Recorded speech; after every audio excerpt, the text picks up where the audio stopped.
Heute bei den Lately News hat ein Sechsjähriger in Lörrach morgens die Polizei gerufen, weil ihm sein Vater verboten hatte, Schokolade zum Frühstück zu essen. Natürlich rückte sofort die Soko Nutella aus, um dem Jungen 15 Kilo Schokolade zu bringen. Jedoch verlangten die Polizisten, dass der Junge die 15 Kilo sofort essen müsse, ansonsten müsse er 15 Kilo Rosenkohl essen. Beim Rausgehen jedenfalls gaben die Polizisten dem Vater mehrere High Fives und der Junge will nun nie wieder Schokolade zum Frühstück haben. Noch mehr gleich bei den News.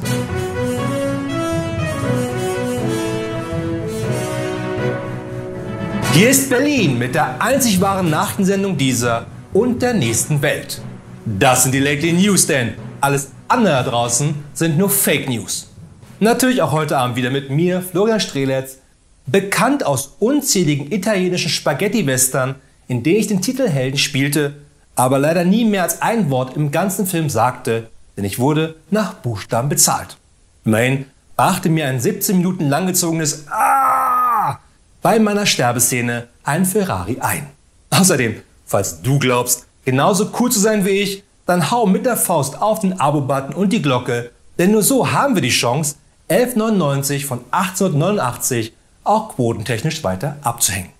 Natürlich bin ich heute wieder nicht allein im Studio, sondern auch dieses Mal werde ich unterstützt von den einzigartigen Lately News Korrespondenten aus allen Ecken der Welt.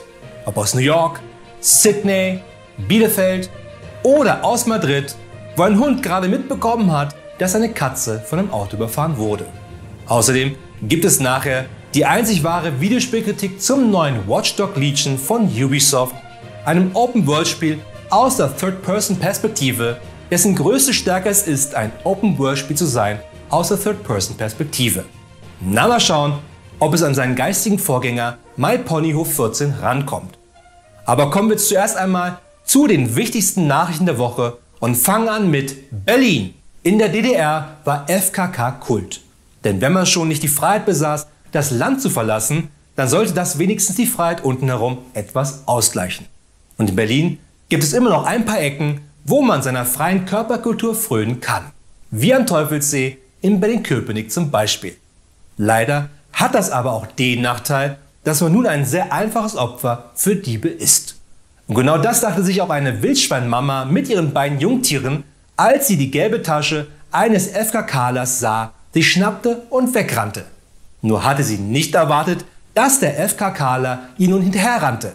Natürlich komplett nackt, bis die Wildschweinmama nach einer halben Stunde ein Einsehen mit dem nackten Mann hatte und die Tasche schließlich fallen ließ. Ich schätze mal, davon werden ihre Jungen noch ihren Enkeln erzählen können, wir brauchen das nicht, denn wir haben ja die Bilder davon. Währenddessen in Reutlingen. Der Handel mit Gebrauchtwaren im Internet boomt schon seit langem. Denn wegschmeißen kommt für viele nicht in Frage, alleine schon wegen der Natur. Und vor allem wegen der Kohle, die man damit verdienen kann. So sind gebrauchte Autos, Kleider, Bücher oder Elektroartikel mit die beliebtesten Produkte, welche über unzählige Portale verkauft werden. Ab und zu gesellt sich auch das eine oder andere seltsame Produkt dazu. Ob alte Plastiktüten, zerknülltes Papier oder eine abgefackelte Xbox, wobei die immer so aussehen muss.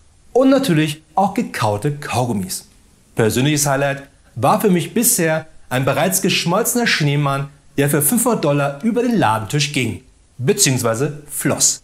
Schräger war nun der Aufruf eines Mannes, der jedem $100 anbot für bereits benutzte Windeln. Nicht ganz klar war, was er damit jetzt wollte. Haben wir zufällig das Profilbild von dem Mann? Das erklärt einiges, denn Nordkorea plant ja schon seit langem ein illegales Atomwindelprogramm. Derweil in Odessa. Ein Hund hat in einer Polizeistation in Odessa im US-Bundesstaat Texas für überraschte Gesichter gesorgt, nachdem er sich dort ordentlich am Nachtschalter anstellte, nur um dann, als er endlich dran war, sich mit den Pfoten an den Schalter zu stellen. Wie sich herausstellte, war dem Hund zu Hause einfach zu langweilig gewesen, weshalb er sich auf den Weg durch die Nachbarschaft gemacht hatte.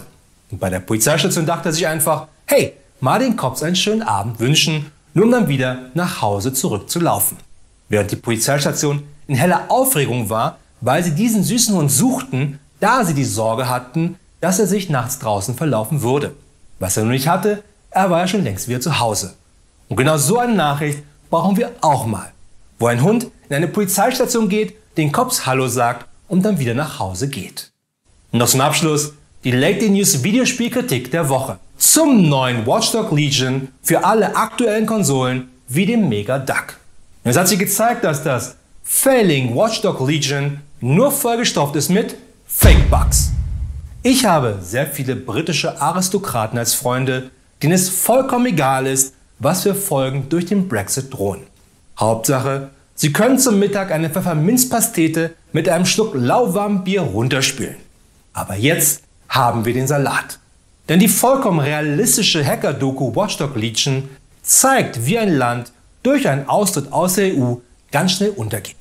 Da auf einmal nicht mehr die EU am schlechten Wetter, verschossenen Elfmetern oder Wladimir Putin als neuer Außenminister schuld sind, sondern nur die Bitcoins.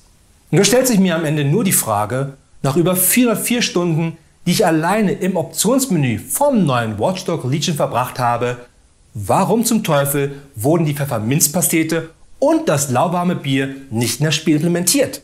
Dabei sind die beiden britischer als schlechtes Wetter oder Wladimir Putin als Außenminister. Trotzdem sei nicht gewarnt, Watch Dogs Legion, 8 von 10 dunkelgrüne Lately Fake Bugs an dich und du stehst ab sofort nicht mehr auf der Newsletterliste der EU, was alleine schon den Brexit mehr als lohnenswert gemacht hat. Das waren die Lately News. Wir sehen uns wieder am Montag. Und nicht vergessen, alles andere da draußen sind nur Fake News.